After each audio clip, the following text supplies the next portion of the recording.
যাদের বাজেট কিনা 11,000 টাকা এবং এই বাজেটে চাচ্ছেন গুড লুকিং ব্যালেন্স স্মার্টফোন, তাদের কথা চিন্তা করে রিয়েলমি বাজারে এনেছে নোট সিরিজের প্রথম স্মার্টফোন রিয়েলমি নোট 50।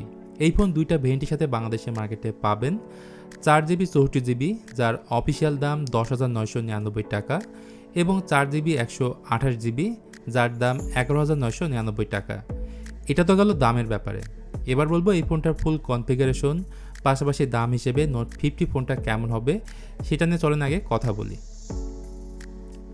যারা কম বাজেটের মধ্যে ভালো ডিজাইনের ফোন চাচ্ছেন যেটা দেখতে আইফোনের মতো হবে, তাহলে নিঃসন্দেহে নোট 50 আপনার জন্য পারফেক্ট চয়েস হবে।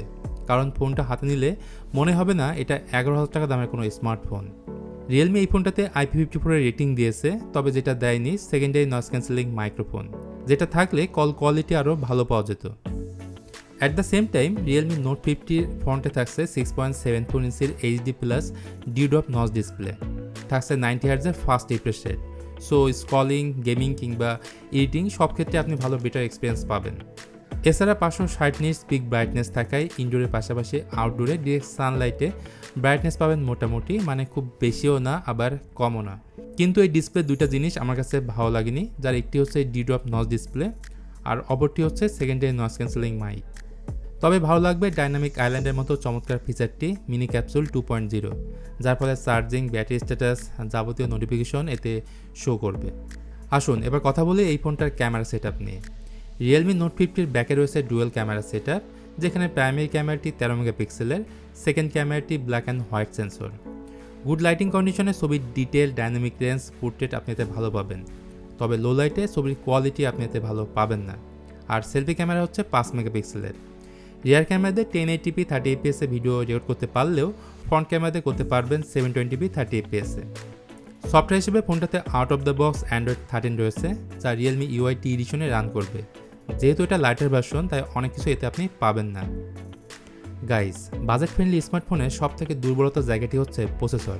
সেই হিসাবে এই ফোনে থাকছে ইউনিসক T612, যেটা 12 ন্যানোমিটার ফেব্রিকেশনে বিল্ড করা একটি অক্টোকোর প্রসেসর। তার পাশাপাশি এই ফোনটাতে জিবি হিসেবে রয়েছে মালেজি 57 এবং আন্তঃ স্কোর 2,40,000-এর আশেপাশে। গেমিং নিয়ে নাইবা বললাম, যেহেতু এটা গেমিং ওরিয়েন্টেড কোনো স্মার্টফোন না। এই ফোনের র্যাম টাইপ হচ্ছে LPDDR4X এবং eMMC 5.1 হচ্ছে এর স্টোরেজ টাইপ। সো বলতে হচ্ছে এখানেও কিন্তু আমি অনেকটাই হতাশ। আমি আশা করেছিলাম এতে অ্যাটলিস্ট থাকবে UFS 2.2 বা 2.1। এই ফোনের চার্জিং নিয়ে কোনো প্যারা করতে হবে না, ম্যাসিভ 5000 mAh ব্যাটারি আছে, যদিও বক্সের সাথে পাবেন মাত্র 10 ওয়াটের চার্জার। আমার মনে হয় এখানে রিয়েলমির একটু কাজ করার দরকার ছিল, মানে অ্যাটলিস্ট 8 ওয়াটের চার্জার দেওয়া উচিত ছিল। সর্বশেষ 11,000 টাকা দাম হিসেবে এই ফোনটা কেমন হবে? আসলে দাম হিসেবে রিয়েলমি চাইলে এই ফোনটাতে বেশ কয়েকটি জায়গায় ইমপ্রুভ করতে পারতো, বিশেষ করে বক্সের সাথে 8 ওয়াটের charger, secondary noise cancelling mic এবং 500 কাটাযুক্ত একটি ডিসপ্লে, এগুলো থাকলে অবশ্যই ভালো হতো। এরপরে বলতে পারি রিয়েলমি যেহেতু একটা ব্র্যান্ড ভ্যালু আছে, সেই দিক থেকে এই ফোনটা নিতেই পারেন। তো আপনাদের কাছে ফোনটা ওভারঅল বাজেট অনুযায়ী কেমন মনে হলো অবশ্যই জানাবেন কমেন্ট করে। ভিডিওটি ভালো লাগলে please hit the like button, share করতে পারেন আপনার বন্ধুদের সঙ্গে। আজকের ভিডিওটা এখানেই তাহলে শেষ করছি, দেখা হবে খুব তাড়াতাড়ি অন্য কোনো ভিডিও নিয়ে। তো সবাই ভালো থাকবেন, অনেক ভালো।